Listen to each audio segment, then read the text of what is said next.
నమ కోటి శక్తి స్వరూపిణి మహానాగ శివా శక్తి పరవేలక అని అమ్మవారికి పేరు. అటువంటి అమ్మవారికి ప్రీతిగా చండీ సప్తపతి హోమాన్ని, అట్లాగే దశమహావిద్యలో 8వ మహావిద్య అయినటువంటి భగవానకి హోమాన్ని కూడా మనం స్వాతంత్రాల నుంచి ఇప్పటివరకు కూడా అమ్మవారి యొక్క పరిపూర్ణమైనటువంటి అనుగ్రహం ఆశిస్తుందో చూసుకొని ఉంటాం. నిన్న రోజున మన అందరం భావం కూడా ఎలా తెలుసుకోవాలి అనేటువంటి విషయం మార్కండేయ పురాణాంతర్గతంగా ఉంటుంది. అంటే ఈ మార్కండేయ పురాణంలో ఈ రోజు మనం చేసుకున్నటువంటి చంద్రశేఖర కూడా నీటితో నిండిపోయి ఉన్నది. ఈ కథ మన కర్తవ్యంలో చెప్పుకొని ఉంటాం. కాళీ అమ్మవారి యొక్క హోమం రోజున నీరమ్మ కూడా నిండిపోయి ఉన్నది.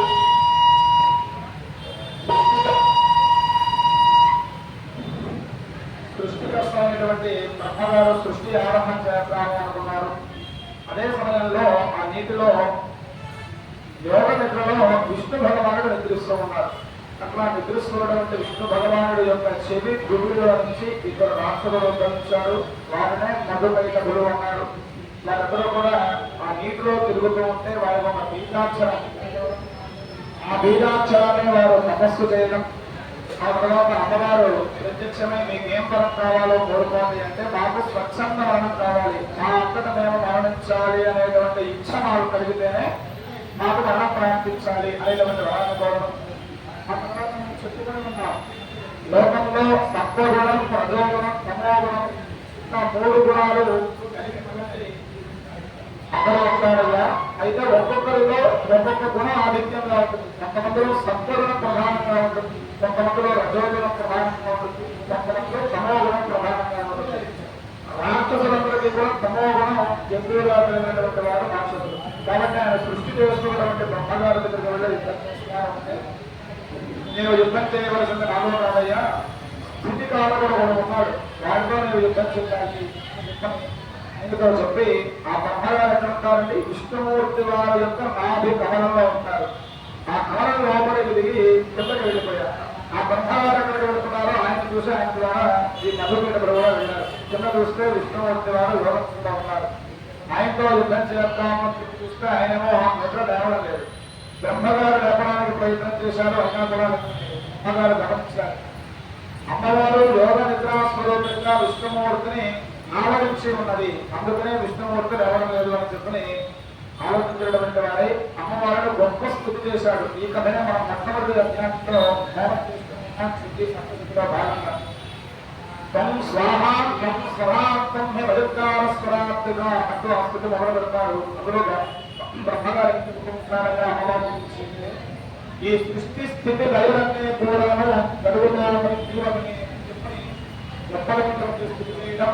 ఆ స్థుతి చేసిన తర్వాత విష్ణుమూర్తి వారిలో ఇచ్చి అమ్మవారు బయటికి కాబట్టి బ్రహ్మగారికి దక్షిణ భాగ్యం అనేటువంటి విషయం కూడా ఆయనకి భాగ్యం. అక్కడ వచ్చేటువంటి అమ్మవారు ఎట్లా ఉన్నారు,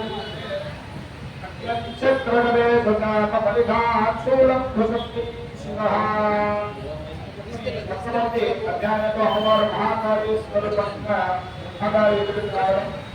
ఆ తర్వాత ఎప్పుడైతే యోగ నిద్రాస్వరూపమైనటువంటి మహామాయ విష్ణుమూర్తిని వదిలివేసుకుంటో విష్ణుమూర్తి వారు పైకి రావడం. ఆ తర్వాత విష్ణుమూర్తి వారు ఈ మధుకైటభులు అనేటువంటి రాక్షసులతో 5000 సంవత్సరాలు యుద్ధం చేశారట. 1 కాదు 2 కాదు 5000 సంవత్సరాలు. వీళ్ళిద్దరు ఉన్నారు, విష్ణుమూర్తి వారు ఒక్కళ్ళే ఉన్నారు. ఒకరు విశ్రాంతి తీసుకుంటూ ఉన్నటువంటి సమయంలో ఒకరు యుద్ధం చేస్తూ ఉన్నారు. కానీ విష్ణుమూర్తి వారు మాత్రం ఒక్కళ్ళే ఉన్నారు. ఇంకా 5000 సంవత్సరాలు గడిచిన తర్వాత విష్ణుమూర్తి వారు కూడా విశ్రాంతి తీసుకుంటారు అనేటువంటి నెపంతో అమ్మవారి గురించి ఘోరమైనటువంటి తపస్సు చేస్తే అమ్మవారి ప్రత్యక్షమైంది. మళ్ళీ 5000 సంవత్సరాల నుంచి యుద్ధం చేస్తున్నాను, నాకు నా చేతిలో మరి సంహరింపబడడం లేదు, నీవే అనుగ్రహించాలి అన్నాడు. నేను చూసుకుంటాను ఆయన, నీకే ఇబ్బంది లేదు, మళ్ళా యుద్ధం చేయి అన్నారు అమ్మవారు. మళ్ళా యుద్ధరంగంలోకి వచ్చారట. వచ్చేటువంటి విష్ణుమూర్తి వారు ఏమంటూ ఉన్నారు అంటే, నాతో ఇంతకాలం యుద్ధం చేసి యుద్ధంలో ఓడిపోకుండా ఉన్నటువంటి యుద్ధ వీరుల్ని ఇంతవరకు నేను ఎప్పుడు చూడలేదయ్యా. కాబట్టి మీ యుద్ధ ప్రావీణ్యత నాకు నచ్చి ఉన్నది, మీకు ఏం వరం కావాలో కోరుకోండి అన్నారు.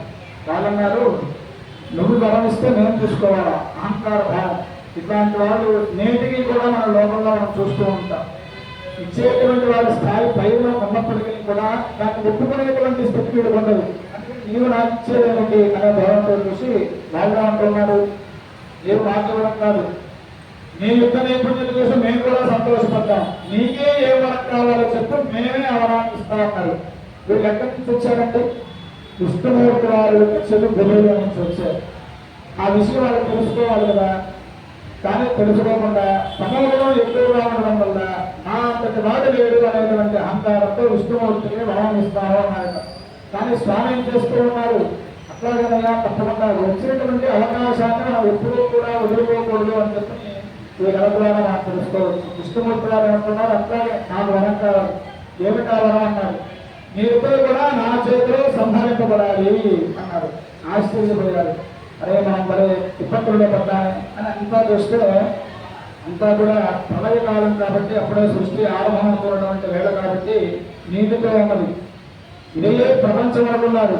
అనుకొని వాళ్ళు ఏమనుకుంటున్నారు, నీరు లేని ప్రపంచం ప్రదేశం లేదేమో అనుకొని నీరు లేనటువంటి ప్రదేశంలో మనం తీసుకొని వెళ్ళి మీరు చక్కగా సంహారం చేయవచ్చు అన్నారు. ఇప్పుడు అట్లాగా అన్నారు స్వామివారు. ఒక్కసారిగా పెద్ద రూపాన్ని ధరించినటువంటి వారి వాళ్ళిద్దరినీ కూడా నీటిలో నుంచి పైకి తీసుకుని వెళ్ళి మన పొలం మీద ఉంచి తన భాగమైనటువంటి సుదర్శన చక్రంతో వారి యొక్క శిరశ్చేదన చేశారు. జై శ్రీమద్రమణ గోవిందహరి.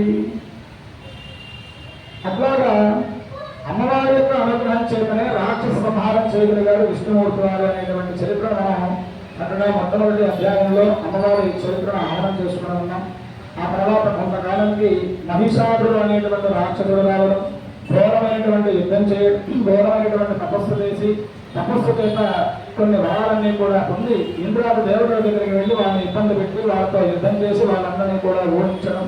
ఇంద్రాది దేవతలందరూ కూడా భూలోకానికి వచ్చినటువంటి వారి బ్రహ్మగారి దగ్గరికి వెళ్ళారంటే మొట్టమొదట ఆయన అన్నారు, నాలుగుతో పని కాదయ్యా, మనం శివకేశవుడి దగ్గరికి వెళదామని చెప్పిన శివకేశవుడు అనేటువంటి స్థావరానికి బ్రహ్మగారు దేవతలందరినీ కూడా వెంట పెట్టుకొని తీసుకువెళ్ళారు. విషయం అంతా కూడా వారికి తెలియజేస్తే ముగ్గురు కూడా ఒకేసారి భృగుటి ముడి అంటారు. మనకు కనుక కోపం వచ్చినప్పుడు ఎట్లాగైతే ఇట్లాగా చిట్లిస్తామో భృగుడిని వాళ్ళు కూడా ఇట్లా చిట్లించారట. ఆ చిట్లించినటువంటి సమయంలో భృగుటిలో నుంచి ముగ్గురులో నుంచి ఒక శక్తి ఆవిర్భావం చెందింది.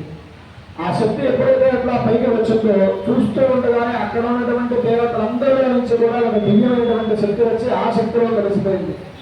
చూస్తూ ఉండగానే ఆ శక్తి అంతా కూడా ఎట్లా ఆవరించిందయ్యా అంటే ఈ భూమి దగ్గర నుంచి కూడా ఆకాశం వరకు కూడా పెరిగి పెద్దదైతే ఒక్కసారిగా ఒక స్త్రీ మూర్తిని ధరించింది.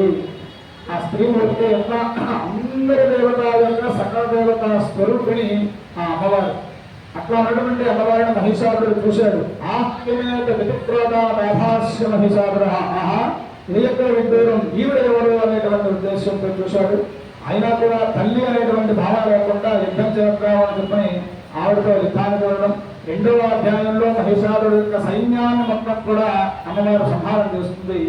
మూడవ అధ్యాయంలో మహిషాసురుడే వెళ్తాడు యుద్ధానికి. వెళ్ళినటువంటి సమయంలో మహిషాసురుడికి ఒక వరం ఉన్నది. ఆయన ఏదైతే రూపాన్ని స్వీకరించవచ్చు అనుకుంటారో ఆ రూపాన్ని స్వీకరించేటువంటి వరం మహిషాసురుడికి ఉన్నది. అట్లాగా అమ్మవారిని సంహారం చేస్తాను అనుకునేటువంటి సమయంలో ఒకసారి ఏనుగుగా మారుతున్నాడు, ఒకసారి దున్నపోతుగా మారుతూ ఉన్నాడు, ఒకసారి మనిషిలాగా మారుతూ ఉన్నాడు, ఒకసారి నిజస్వరూపం అంటే ఈ శిరస్సు వరకు కూడా దున్నపోతు శిరస్సు, కింద ఉన్నటువంటి భాగం అంతా కూడా మనిషి రూపం, ఇట్లా నిజస్వరూపాన్ని వస్తూ ఉన్నాడు. ఇట్లా అమ్మవారు చూసి చూసి చూసి దుసుక చెందేటువంటి ఒక్కసారిగా తానున్నటువంటి ప్రదేశం నుంచి గాలిలోకి ఒక్కసారిగా ఎగిరి ఎడమకాలతో ఆ శరీరాన్ని తొక్కిపెట్టి కుడి చేతి త్రిశూలాన్ని తీసి వారి యొక్క శిరశ్ఛేదన చేసింది. మాతామహారాజ్ఞి అట్లాగా సకల దేవతా స్వరూపం అనేటువంటి ఆ అమ్మవారు మహిషాసురుడిని వధించింది. 3వ అధ్యాయంలో 4వ అధ్యాయంలో దేవతలందరూ కూడా చక్కగా స్తుతి చేస్తారు. దుర్గా దుర్గా దుర్గా అని ఎవరైతే నిరంతరం కూడా జపం చేస్తారో వారి ఉండేటువంటి సమస్తమైనటువంటి దుర్గతులన్నీ కూడా నశింపజేసేటువంటి తల్లి ఈరోజు మనం ఆరాధించినటువంటి కనకదుర్గా అమ్మవారు.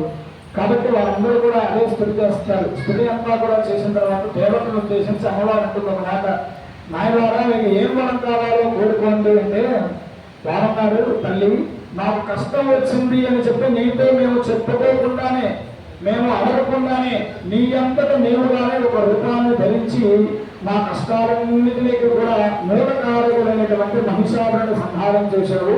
ఇక మాకు ఇంతకంటే ఏం కావాలి? మేము అడగకుండానే నేను ఇచ్చావు మాకు కావాల్సింది అని మరలా ఇంకొక మాట అంటూ ఉన్నారు. కానీ నీవు అడగన్నావు కాబట్టి మాకు ఒక చిన్న కోరిక ఉన్నది అని చెప్పని వాళ్ళు ఏమంటూ ఉన్నారంటే మనందరినీ కూడా ఉద్దేశించి దేవతలందరూ కూడా ప్రార్థించారట. ఎవరైతే ఈ యొక్క వృత్తాంతాన్ని మీ యొక్క చరిత్రని చక్కగా శ్రవణం చేస్తారో, చక్కగా పారాయణాలు చేస్తారో, మమ్మల్ని ఎట్లాగైతే మేము అడగకుండానే అనుగ్రహించామో వాళ్ళందరినీ కూడా నేను అట్లాగనే అనుగ్రహించాలి అని చెప్పని దేవతలందరూ కూడా మనలాంటి వారి తరఫున ప్రార్థన చేశారు. అమ్మవారు అట్లాగనే తర్వాత అమ్మవారు ఆ వరాన్ని ఇచ్చినటువంటిది మీకు మళ్ళా ఎప్పుడైనా కనుక ఆపద వచ్చినట్లయితే నన్ను తలుచుకోండిగా, నేను వచ్చి మీ ఆపదలన్నీ కూడా పోగొడతాను. తర్వాత కొద్ది కాలం కలిసింది. మళ్ళా శుంభుడు నిశుంభుడు అనేటువంటి రాక్షసులు పుట్టడం, వాళ్ళు కూడా తపస్సు చేయడం, ఇంద్రుడి దగ్గరికి వెళ్ళడం. అందరికీ ఎందుకు గొడవ వస్తుందంటే ఆ ఇంద్ర పదవి కావాలని. ఇంద్రుడు అంటే ఒక నామం కాదు, అది ఒక పదవి. ఇంద్రుడు అనేటువంటిది, వ్యాసుడు అనేటువంటిది, బ్రహ్మ అనేటువంటిది, ఇవన్నీ కూడా ఒక పదవులు అన్నమాట. వీటి గురించి ప్రాముఖ్యత కొడుతూ ఉంటారు. రాక్షసుడికి దేవతలకు ఎప్పుడు కూడా గొడవ వచ్చేది దాని విషయంలోనే.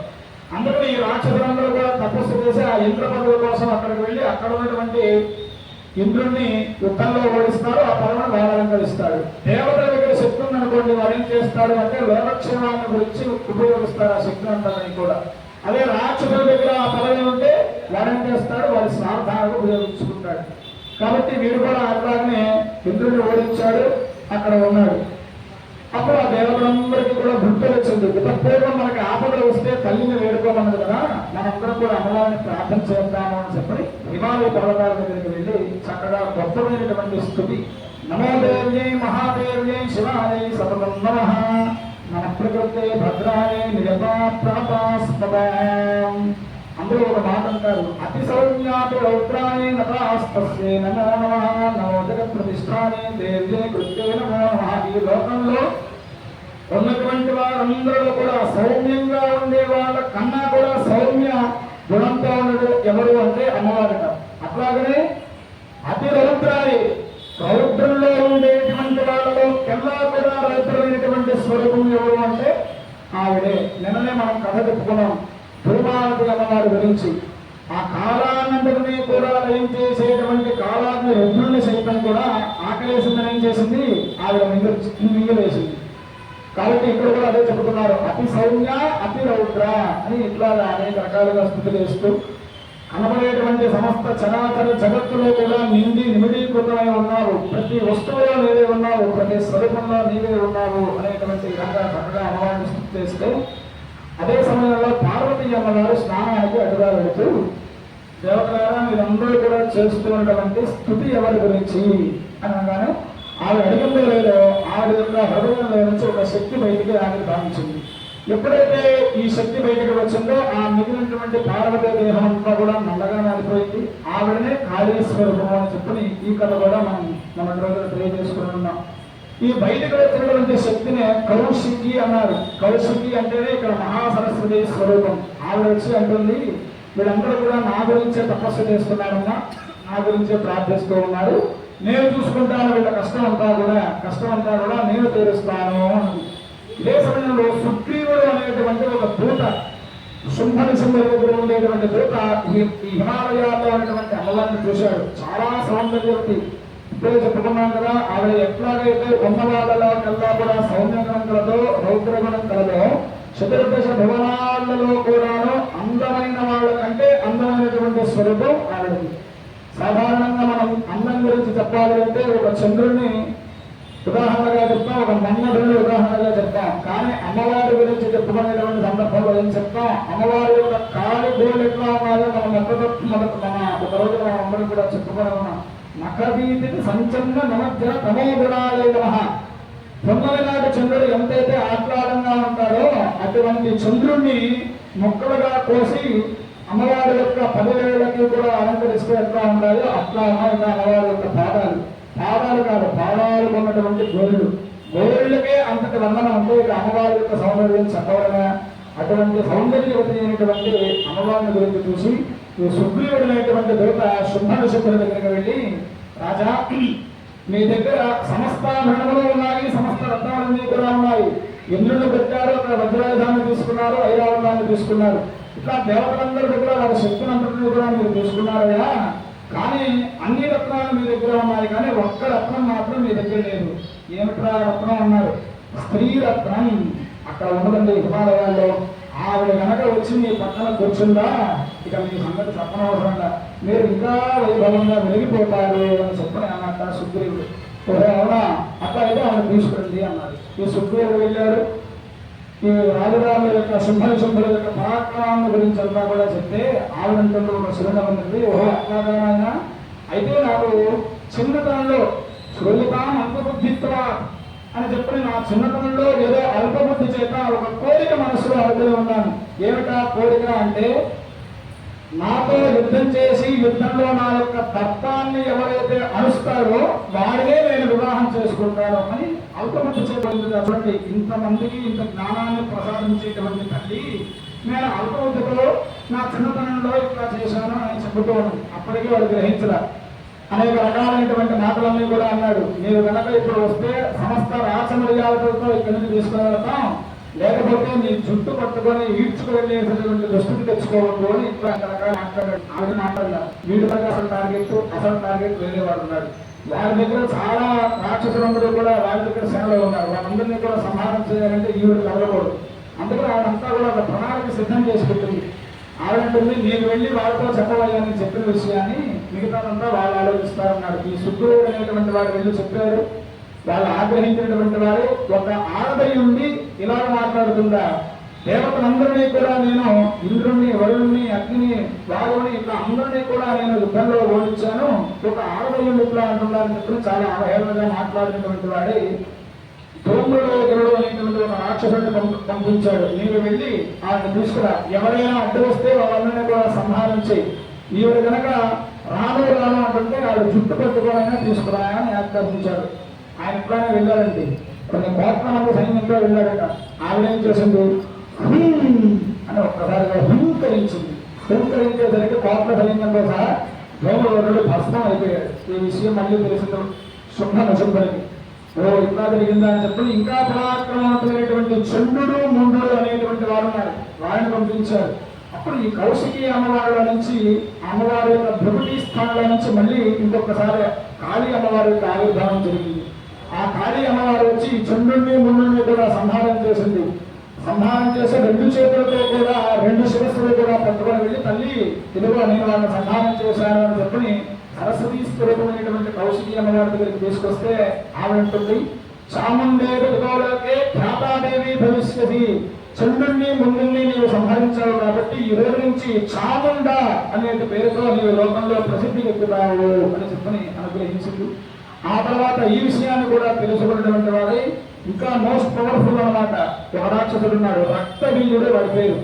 వాడికి ఉండేటువంటి శక్తి ఏమిటయ్యా అంటే, వాడి ఒంటిలో నుంచి ఒక రక్తపు బొట్టు కిందకు పడింది అంటే అట్లాంటి వాళ్ళు కొన్ని కోట్ల మంది మళ్ళీ కొట్టుకుంటూ వస్తూ ఉన్నారు. అంత శక్తితో వాడిని పంపించారు.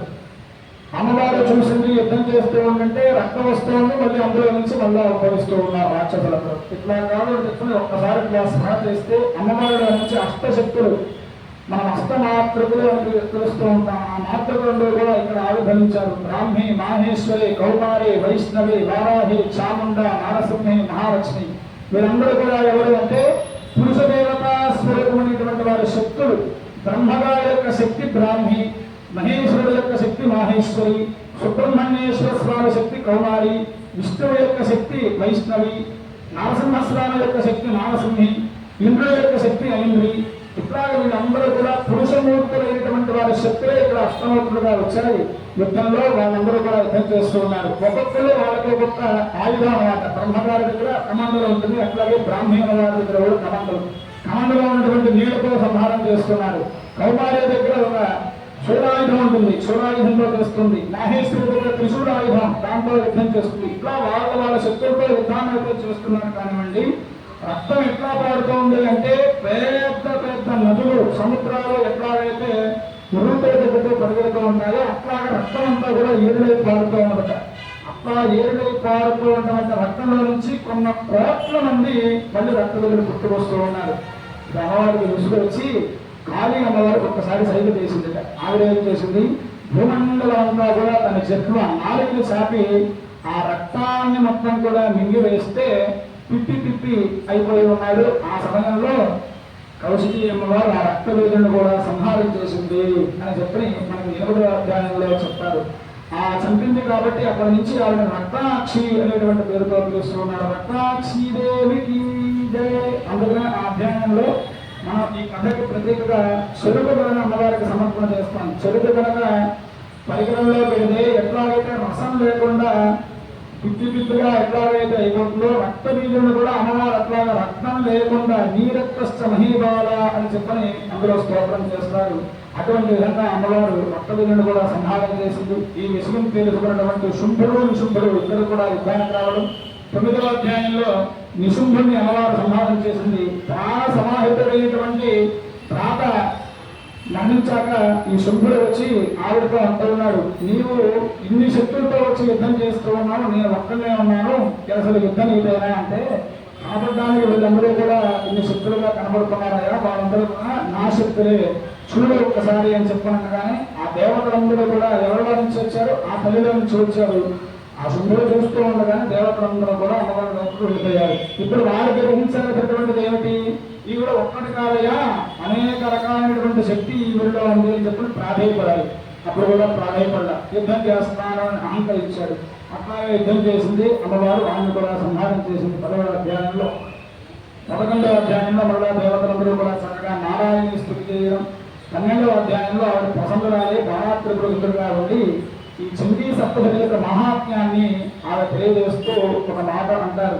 ఏమిటి అంటే, ఈ యొక్క మధుకైటవుల యొక్క సంహారాన్ని గురించి, మహిషాదుల యొక్క సంహారాన్ని గురించి, శుంభుల యొక్క సంహారాన్ని గురించి ఎవరైతే పారాయణ చేస్తారో శృతం హనతి పాపాన్ని తథారోగ్యం ప్రయచ్చది. భక్తి శ్రద్ధలతో ఈ కథలన్నీ కూడా శ్రవణం చేయడం చేత, పారాయణం చేయడం ద్వారానే అప్పటి వరకు కూడా వాడుకున్నటువంటి పాప రాశి అంతా కూడా దగ్ధమైపోతుంది.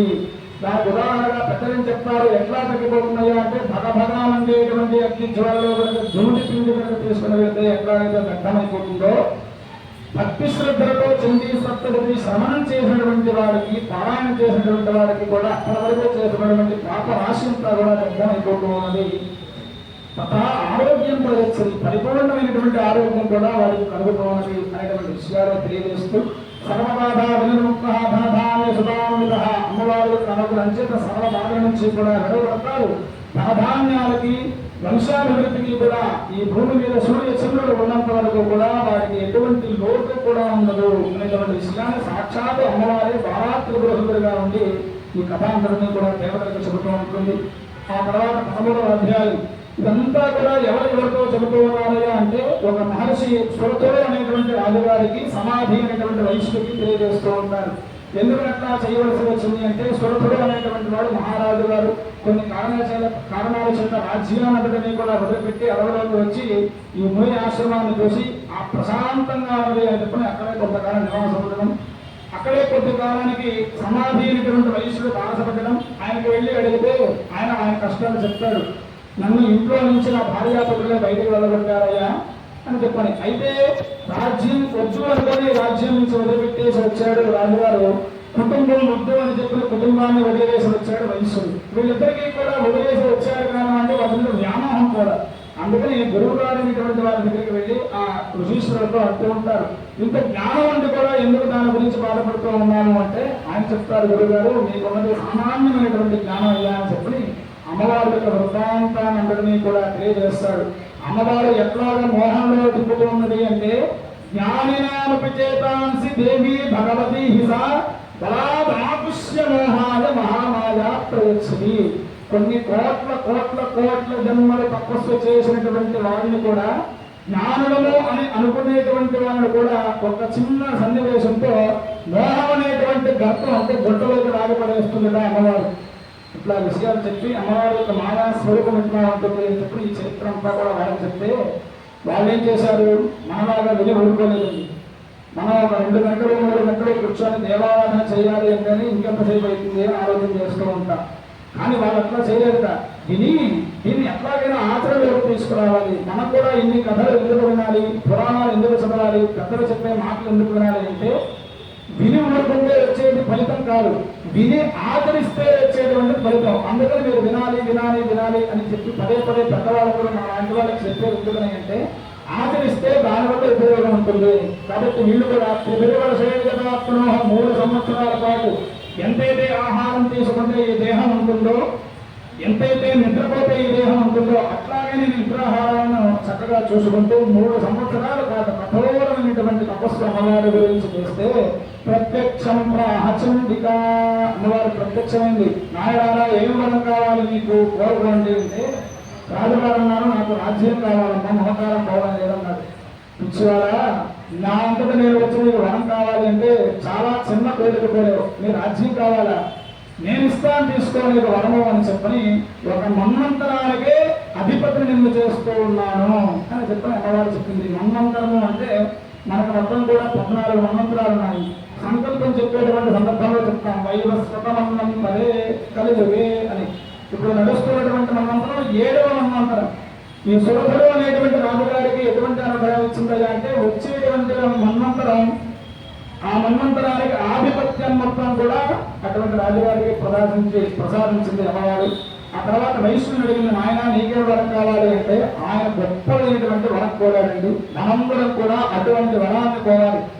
ఏమని కోరాడు అంటే నాది నేను అనేటువంటి ఏ అహంకారము మమకారము నా నుంచి తీసివేసి నన్ను నేను ఐక్యం చేసుకోగలి అని ఆ వైశ్యుడు కోరాడట. అట్లాగనే ఆ వైశ్యుడిని కూడా అనుగ్రహించింది. ఈ కథల ద్వారా మాకు అర్థమయ్యేటువంటి నీతి ఏమిటి అంటే ఇహలోకంలో కావలసినటువంటి సుఖభోగ భాగ్యములన్నీ కూడా ఇచ్చి అంతిమున మోక్ష సామ్రాజ్యాన్ని కూడా మనకు ఇచ్చేటువంటి శక్తి ఆ అమ్మవారు. అటువంటి అమ్మవారి యొక్క ఆరాధన మనం చక్కగా ప్రదోషాలలో చేసుకుని ఉన్నాం. అట్లాగనే దశమహావిద్యలలో ఎన్నుగైనటువంటి విద్య పగలా విద్య అని చెప్పుకుని ఉన్నాం. ఈ అమ్మవారి గురించి కూడా సూక్ష్మంగా చెప్పుకొని ఈరోజు కార్యక్రమాన్ని ముగించేటువంటి ప్రయత్నం చేద్దాం. అమ్మవారు కొత్త సమయంలో ఈ భూమండలం మొత్తాన్ని కూడా నాశనం చేసేటువంటి విపరీతంగా కుంభవృష్టి కురుస్తూ ఉన్నటువంటి సమయంలో దేవతలందరూ కూడా వెళ్ళి విష్ణుమూర్తిని ప్రార్థిస్తే ఆ విష్ణుమూర్తి వారు ఈ అమ్మవారి గురించి తపస్సు చేయడం, అప్పుడు ఆవిడ ఒక రంగ రూపకంగా పక్క అంటారు సంస్కృతంలో, అట్లాంటి రూపంతో ఆవిడ వచ్చి ఈ కుంభవృష్టిని మొత్తాన్ని కూడా ఆపేసి విష్ణుమూర్తిని అనుగ్రహించింది అని చెప్పని మనకి అమ్మవారి చరిత్రలో తెలుస్తున్నటువంటి అంశం. అట్లాగనే అమ్మవారు 2 చేతులతో ఉండి ఒక చేత్తో ఆ శత్రువుల యొక్క చెట్మను పట్టుకొని ఉంటుంది, 2వ చేత్తో గదను పట్టుకొని ఉంటుంది. ఈవిడ శత్రువుల యొక్క స్తంభనాన్ని చేసేటువంటి విద్యగా మనకి పెద్దలందరూ కూడా చెబుతూ ఉంటారు. అట్లాగనే శత్రుస్తంభన అంటే బయట ఎవరో శత్రువు ఉండి వాడి యొక్క శత్రుస్తంభన కావడం మనకందరికీ కూడా అవసరంగా కావాలనే సందర్భంలో అది కూడా కావాలి. కానీ ముందు మనందరూ కూడా జయించాల్సినటువంటి శత్రువులు ఉన్నారు, మనలోనే ఉంటారు. ఇప్పుడు కూడా చెప్పుకున్నాం 6 అంతఃశత్రువులు అంటారు. కామ క్రోధ లోభమోహ మదమాత్సర్యులు అనేటువంటి శత్రువులు. వీళ్ళు లోపల ఉండడం వల్లే బయట శత్రువులు పడుతూ ఉంటారు మనకి. కాబట్టి ఈ అంతఃశత్రువుల మీద అమ్మవారు చక్కగా దాడి చేసి మనలో ఉన్నటువంటి అంతఃశత్రువులందరినీ కూడా సంహారం చేసి మనందరినీ కూడా అమ్మవారు అనుగ్రహించాలి అని చెప్పని అమ్మవారికి నమస్కారం చేసుకుందాం. అట్లాగనే రేపటి రోజున దశమహావిద్యాలయంలో భాగంగా 10వ రోజున అమ్మవారు మనందరినీ కూడా మహిషాసుర మర్దినీ దేవిగా అనుగ్రహించబోతూ ఉన్నారు. అట్లాగనే దశమహావిద్యలో 9వ విద్య అయినటువంటి మాతంగి, ఈవిడిగా రాజశ్యామల అని పేరు. అమ్మవారు కూడా అందరినీ కూడా రేపటి రోజున అనుగ్రహించబోతూ ఉన్నారు. సుమారు 8:30 నుంచి కూడా మంగళవాద్యంతో ఈ కార్యక్రమాలన్నీ కూడా ప్రారంభమవుతూ ఉంటాయి. కావున 50 మంది భక్త మహాశైలందరూ కూడా జరగబోయేటువంటి ఈ కార్యక్రమాన్ని వీక్షించి అమ్మవారి యొక్క కృపా కటాక్షమాన్ని కూడా పొంది అమ్మవారి యొక్క పరిపూర్ణమైనటువంటి అనుగ్రహాన్ని పొందాలి అని చెప్పని విజ్ఞప్తి చేస్తూ ఇక్కడ ఉన్నటువంటి వారందరూ కూడా తీర్థ ప్రసాదాలు స్వీకరించి వెళ్ళవలసిందిగా విజ్ఞప్తి చేస్తూ ఈ రోజు ఈ కార్యక్రమాన్ని అందరితో ముగిస్తూ ఉన్నాం. మాతా మహారాజీ అందరూ కూడా ప్రార్థన చేసి చెప్పండి. మత్సమః పాపకి